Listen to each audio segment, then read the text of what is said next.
Hello and welcome to today's episode of Health University, where I have the pleasure of introducing to you Dr. Brandy Cummings, and she's going to talk with us about the importance of nutrition. Doctor, do you prefer Dr. Brandy or Dr. Cummings or Brandy? Brandy's fine. Okay, and I'm Susan. We're all friends here. So she's got a pretty interesting background that she's going to share with us, and I love in her bio she addresses that she's a former blackjack dealer. So she so she comes to this whole arena of nutrition and the importance of nutrition, from a slightly different point of view. And I'm sure as a blackjack dealer, you've seen it all. But she Yeah. likes to, in her own nutrition, routinely choose steak over quinoa and roasted veggies over kale chips. And most importantly, she wants you all to know that she understands what you're going through if you are considering or concerned about sort of chronic, insidious symptoms or signs or illnesses or ailments that conventional medicine has not been able to help you uncover and recover from. She herself overcame severe mold exposure that triggered the loss of her first pregnancy. I'm very sorry, as well as countless other debilitating symptoms. She's explored every corner of improving cellular health, where it all begins, and she's researched a lot of overlooked causes of chronic diseases such as mold, parasites, reactivated viral infections, and a dysregulated nervous system. She's been alarmed at the lack of continuous care offered by the conventional medical model, and so that's why she is here to offer what she's learned and what she can share with you today. She holds an impressive list of qualifications, a doctorate in clinical nutrition from the University of Western States in Portland, Oregon, and she lives now in Idaho with her husband and her two young daughters and is a proud homeschooler. Wow, foodie, and a Lego enthusiast. You can find her at resilientmotherhood.health, and we will have that link in the show notes. So, welcome, Brandy. It's a delight to have you here. I'm really looking forward to this conversation. If I missed anything in the bio, please feel free to ad lib now. No, that's great. Thanks so much for having me, Susan. I'm really honored to be here. Oh, my pleasure. My pleasure. And it's true that a lot of times this unexplained infertility, especially, or some of the diagnoses that we hear and see are and might be treated by thyroid medication to get the levels up, are missing some of the root causes that you're going to be sharing with us today. So take it from the top, to start from the beginning, share with us, if you will, your own experience and then what brought you to this field.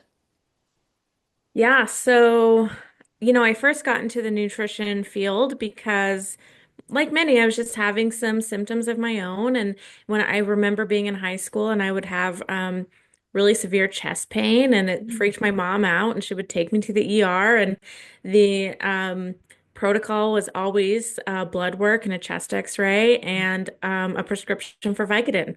And Mm. that was it. And I would just started thinking, like, this cannot be the answer. Like, what's happening?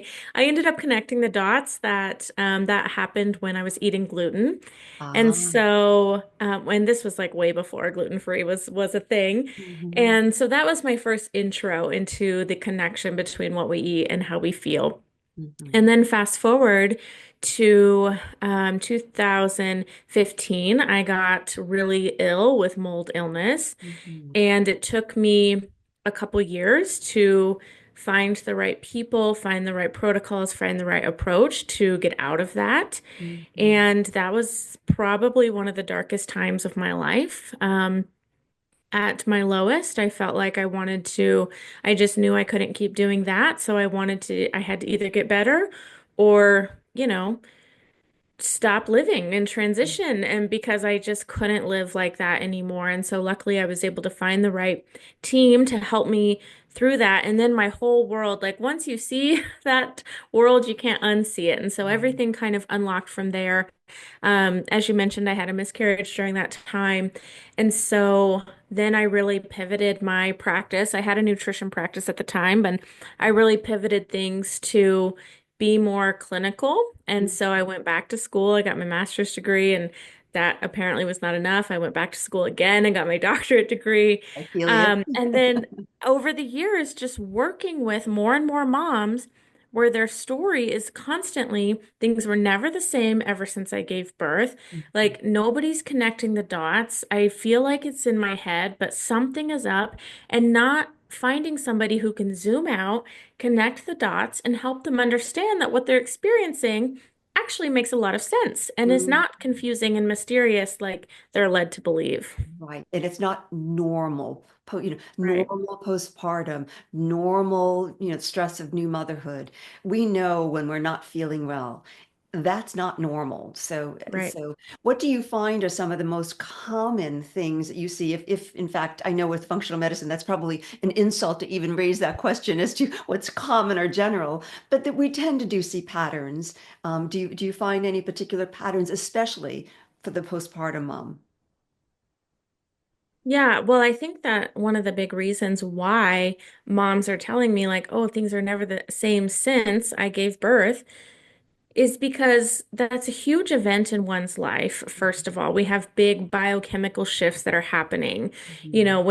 with hormones, with our immune system, and then we're entering into a whole new season of life, literally overnight. Mhm. And sleep is changed, our eating patterns have changed, our how we go to the bathroom has changed. Like everything about our life has changed. We're We're near living in a sun, modern oftentimes time we're where near we sun. don't have villages like Mhm. we used to. So we have that lack of support. We have more pressure to go back to work, more Mhm. financial pressure. And so it's not surprising that there's going to be downstream consequences of this. And Mhm. so patterns that I see is the moms that have the lowest amount of support, Mhm. the moms that have to go back to work the soonest. Mhm. Um, and then the moms that had maybe something else happening at that time, like maybe they had COVID as well, or maybe there was something traumatic that happened with the birth, or the baby needed extra care, or anything like that. These are Mhm. the moms that I'm seeing in my office where now they're having increased anxiety, they're having constipation or diarrhea or just GI symptoms in general, or joint pain, or skin rashes, or hair loss. These Mhm. are the common symptoms that they're complaining of, but they're just told their labs look fine. Right. And if their labs aren't fine, they're being given some levothyroxine to say, okay, let's get your labs back and then you'll feel better. But they don't, because the cause of the problem was not necessarily just a low thyroid. It's what caused that low thyroid postpartum. And Yeah. usually, as you say, a complex of hormonal dysregulation, immune system dysregulation, microbiome dysregulation. So I really am hopeful that the people who are listening and having a conversation with us at this moment are really taking in and sharing with others that it is really important not to dismiss a new mom's or a mom's complaints, because she's not just tired. It's not just natural. So seek out help and seek out the right help. So you just mentioned some of the symptoms that are often overlooked. What would you say that possibly also the environmental situation they're in, what they're, how they're living, how they're sleeping, whether or not they're brushing their teeth with, something that was found in the center aisle of the main box store. Yeah. Do you do testing for that as well, or do you find that that's an issue? Oh, 100%. I mean, something Mhm. I say often to my clients is nothing heals the body as well as the body heals itself, given the right inputs and environment, Mhm. And so if the environment that we're living in is such where we have heavy exposure to toxins and chemicals, all of that puts additional burden on the body. Mhm. You were talking about thyroid a second ago, and what I find with moms is that so often they are not getting a full thyroid panel ran. And honestly, what's happening a lot is that the issue is really in conversion of T4 to T3. It's more downstream. And most of that conversion happens in the liver. And the Mhm. liver is also where all those extra pregnancy hormones have to get metabolized through. And so our livers are needing more support.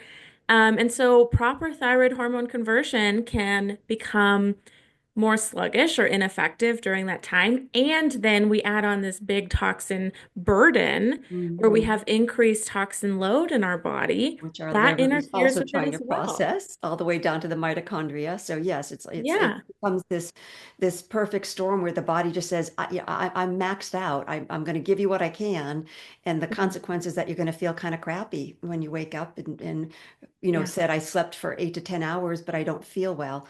And new moms are rarely sleeping 8 to 10 hours, by the way. So what to do? What would you say to a woman who's listening right now and says, you know what? She's actually naming some of the symptoms that I see: skin rash, brain fog, sore joints. How does your practice at Resilient Motherhood, begin to approach some of these diagnoses? And I use Yeah. that word in air quotes because I think once we diagnose something, somebody can sometimes lose her sense of agency around being able to heal. We go from diagnosis to treatment, and that language alone removes the individual from engaging fully. But how do you approach it? Let's put it that way.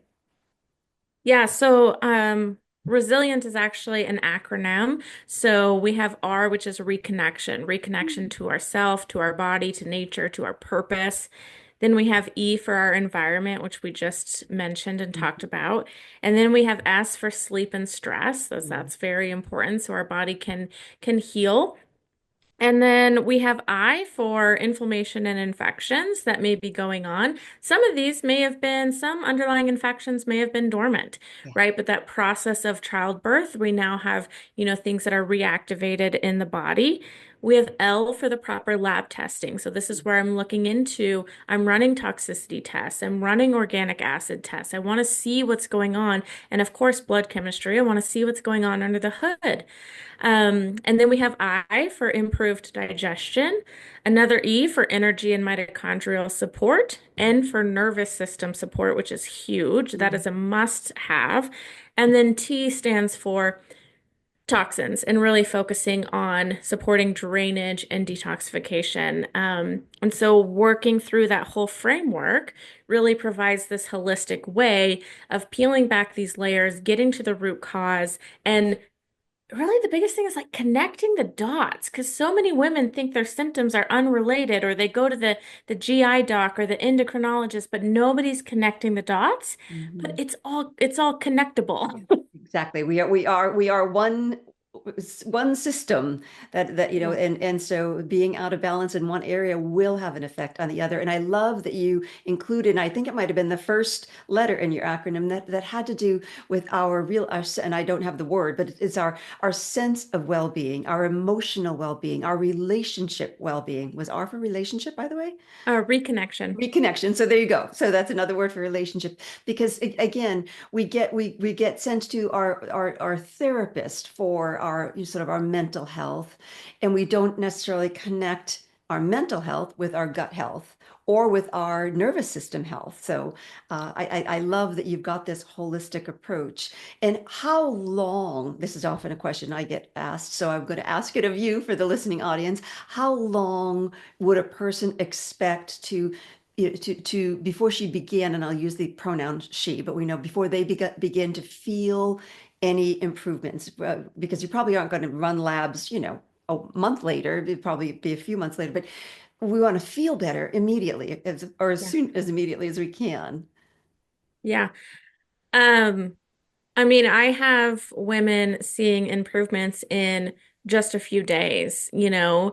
Obviously, are we done in a few days? Of course not. The initial time I work with people is 6 months, and then if we need more from there, we need more from there. But once we start to have this shift and provide the environment that the body needs, the body is so smart. We just have to get out of its way. And Mhm. then it does it on its own. When we give it the right environment and the right inputs, it knows exactly what to do. And when that starts happening, it happens quickly. Yeah, I refer to it as an incremental exponential Yeah. healing endeavor.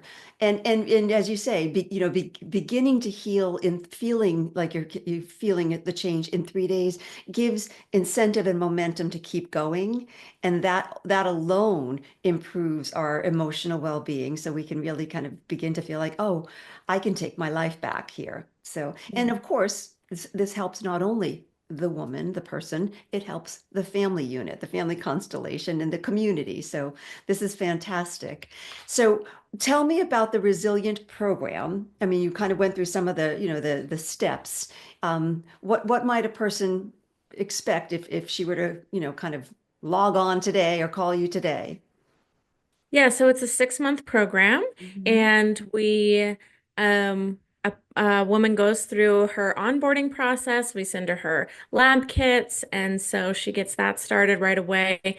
And then she works one-on-one with me and also with my health coach so that we have that accountability piece that can help you really take what I am recommending and translate it into how that works in your real life. And so and then we're also working on nervous system support at that time. And then you also have access to my root cause program, which is a series of modules that are dripped out to you that really go into some of these root cause things. Of course, nervous system, past trauma, mold, oral microbiome health, Mhm. parasites, viruses, etc. Mhm. Nervous system. Say more about that because we know that we have a nervous system dysregulation. We know or probably have heard the vagus importance of vagus Yeah. nerve integrity and so forth. But what if someone were to say, how do I know if my nervous system is dysregulated? What Yeah. might be some of these signs or symptoms, and what might someone be able to do about it today? As you say, some of this is beginning even before labs are back. What could be done today? Yeah, so it's actually really surprising to me how many people come to see me where I am not the first practitioner that they've seen, and I look at their past protocols and there was no nervous system support on there, Mhm. which is just wild to me. There's something called the cell danger response, which we won't go deep into, but essentially it's how our body heals in response to a stress, a toxin, an injury, some kind of irritant. And we can get stuck in that healing process if our nervous system is dysregulated. And it's because we have to be able to send messages of safety to the cells that the cell knows that the bear is gone and it's okay to go ahead and close that healing loop, that cycle, and to go ahead and recover so that the mitochondria can then switch back into powerhouse mode, which is what we were all taught the mitochondria do, and produce proper, cellular energy and ATP. Thank you for sharing in our conversation here at Health University. One of the ways in which we help people improve their fertility is through our 5-element fertility quiz. Please click on the link below at yourfertilityquiz.com and take this short quiz. You'll receive a free report that includes easy to implement ideas to improve your whole health and your fertile health. Now let's return to our topic in today's episode. If we have past trauma, if we're having self-deprecating thoughts, if have exposure to a heavy toxin load, if we're having chronic symptoms, all of these can be signs that the nervous system is dysregulated. And then, of course, if we have things like depression, anxieties, symptoms that people would normally associate with the nervous system or mental health, those apply as well. But it's not just those, it's the physical symptoms as well. And so, what the goal is to support the limbic system, is to support the vagal nerve, and to start sending messages of safety to the cells and switching more into a parasympathetic state, a rest and digest state, versus being in a sympathetic fight or flight response. So some easy things that a person can implement right away. I mean, there's so many. Oh my gosh, there's so many. And it's kind of like pick your own adventure, especially in the beginning. Yeah. Just do something. Breath work is one of my favorites. Alternate nostril breathing, Mhm. the left side of your left nostril is more associated with the parasympathetic, and your right nostril is more associated with the sympathetic. So if you can breathe in through your left nostril. That can be really helpful. Meditation can be helpful. Journaling can be helpful. Just the idea of practicing gratitude, all of these help to shift the mind and start to send these messages of safety to the body. Body work is very helpful. I mean, there's so many, Mhm. but I would say just pick one and do it for 2 minutes a day and just start there. Beautiful, beautiful. And I was thinking when you were talking about the fact that, when our nervous system is dysregulated, it can show up with physical symptoms. I Yeah. mean, that sounds like autoimmunity to me, right? It's like Yeah. on the progression of autoimmunity. And so, therefore, another way of looking at it is to say we can arrest the autoimmunity patterns by beginning with our own nervous system.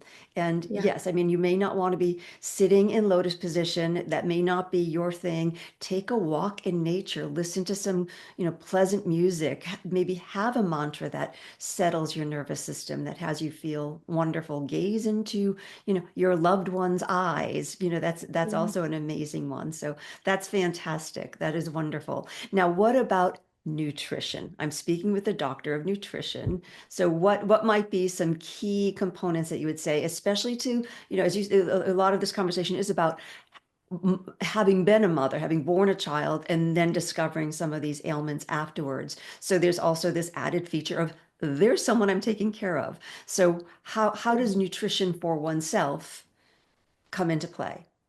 So I'm a big proponent of really, I think one of the biggest things we can do to move the needle in our health is syncing up our circadian rhythm. There's Mm, lots of different ways we can do that, but one of the ways is also eating in a way that syncs up to our circadian rhythm. And so, um, in the morning, having a breakfast that is more rich in protein and fats versus carbohydrates, so that we are sending that proper signaling to the communication between leptin and the hypothalamus, letting us know about what time of day it is. If we have a big breakfast full of carbs, cereals or oatmeal or things like that, that message with leptin in our body can get a little bit confused. mhm, And so that's part of it. Eating within that first hour of sunrise helps to sync up our circadian rhythm. There's a big push right now. Intermittent fasting is very popular, and that translates into a lot of women skipping breakfast. mhm, But if you think about it from a circadian standpoint,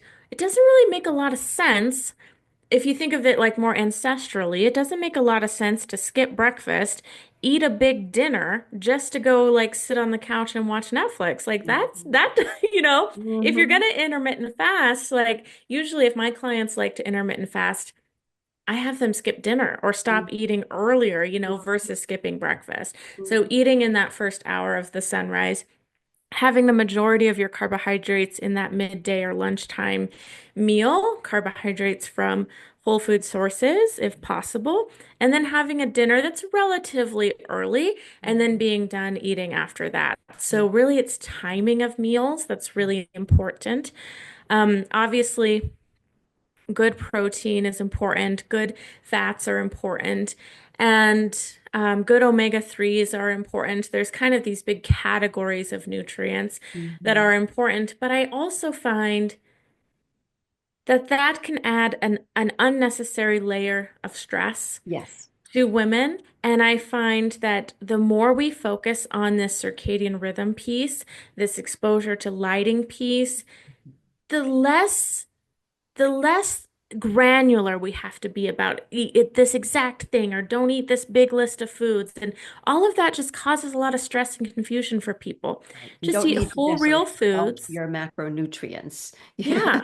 You can look at your food and say, oh yes, this is going to serve me at this time of day to get me through to the next meal. Yeah. Beautiful, beautiful. And you mentioned about, being in relationship with the light as well. Do you have recommendations for people, getting their face to the sun upon waking and dimming lights upon dusk and that kind of thing? Yeah, I am such a huge proponent of that. And the more we can sync the position of our lighting that we're exposed to what's happening in the sun. So if the sun is no longer overhead, ideally the lights inside our house would no longer be overhead either. We would switch to more peripheral lamps. Mhm. Of course, protecting our eyes from artificial blue light. We can do this with glasses or filters, and not being exposed to that artificial light, especially while the sun is down outside. Because this, talking about like building resiliency, when we do this, when we sync our circadian rhythm and really dial in our light exposure, what happens is in the body, we have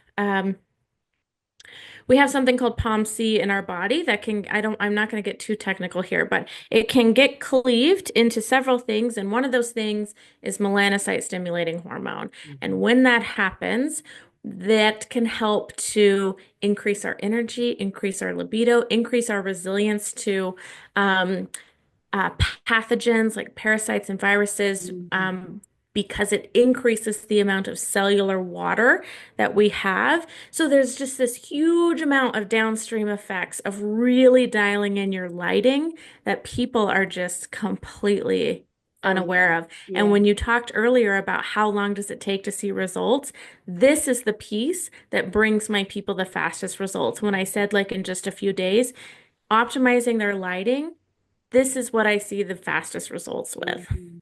And it's interesting because it's so simple Yeah, because we live in a time-space continuum, 24-hour day, but it's so not easy because our culture has us kind of wanting to, I don't know, give ourselves a treat for our busy workday. So we're having a meal, maybe including alcohol that is not necessarily giving ourselves the nutrients it needs yeah, in the evening. And as you say, then we're crashing either in front of Netflix or,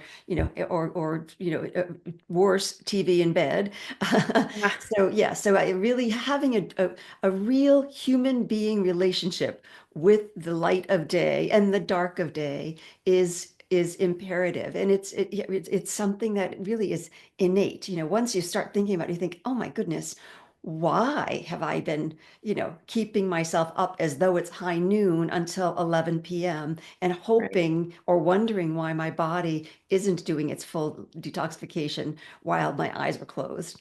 Okay, now we've been talking about water as part of the need for health concern. And tell us about how much water should a person drink? Where else can they get their water in their bodies other than their 3 liters a day and so forth? Yeah, I mean, the standard recommendation is to drink, a half your body weight or your ideal body weight in water, right? And a lot of times that's where the conversation around hydration starts. And sometimes people take it a step further and say to add some electrolytes into your water, and that can be helpful as well. Mhm. But I think it's important for people to understand that the water that we drink, while important and definitely supportive of detoxification, is not the only way that we get cellular hydration. Mhm. And we get cellular hydration from the water that our bodies make as a byproduct of biochemical pathways that happen in the body. And so that water that we make is highly structured, and we call it exclusion zone water. It has this gel-like substance, and that water helps to increase resilience in the cells to Mhm. things like parasites and viruses and bacteria. So it makes us more resilient to those things so that we can interact with our environment in a more robust way and not have to feel like we have to like hide from everything or live in a bubble, because that is definitely not the goal.